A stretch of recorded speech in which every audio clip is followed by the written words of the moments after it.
Shoot first and ask questions later. According to a new report, that was the Israeli army's policy in January's invasion of Gaza. The report contradicts the country's official version of events and is based on the testimonies of soldiers who were on the battlefront. The Israeli military has dismissed the findings, saying they have no credibility. Middle East correspondent Ben Knight.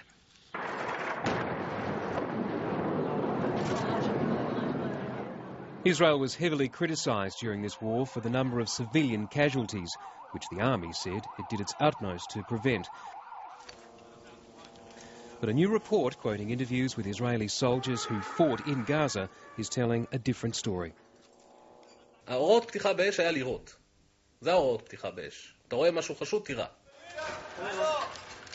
26 soldiers were interviewed. Many are still serving and can't be identified. But their testimonies are clear. Their instructions were to protect their own lives at all costs. I heard our brigade commander at least once say this was war. No consideration of civilians was to be taken. You shoot anyone you see. One says that included the use of human shields to enter houses.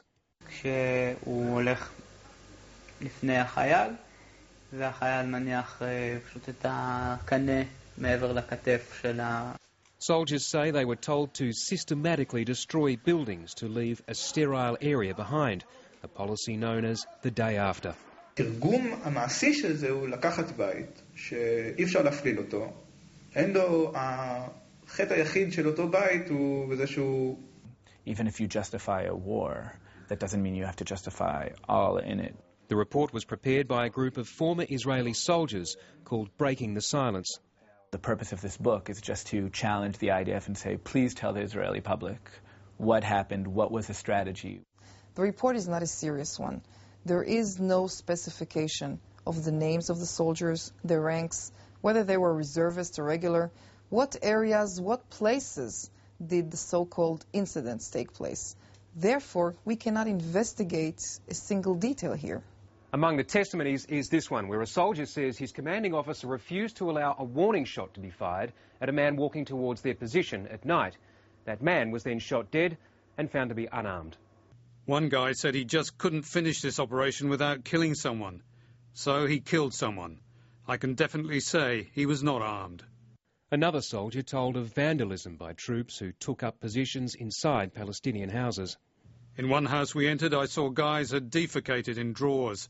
There were drawings and graffiti on the walls. Others felt army rabbis were using religious language to demonise the enemy. הפלסטינים הם כמו הפלישתים שגם הם חדשים מקרוב באו ומקומם לא שמה, הם בעצם זרים שנטועים על אדמתנו. This war had enormous support among Israelis who were fed up after years of rocket attacks out of Gaza on nearby towns and cities. Both Israel and Hamas have been harshly criticised by Amnesty and Human Rights Watch for their conduct in this war. But it's the first time such detailed criticism of Israel has come from within. Ben Knight, Lateline.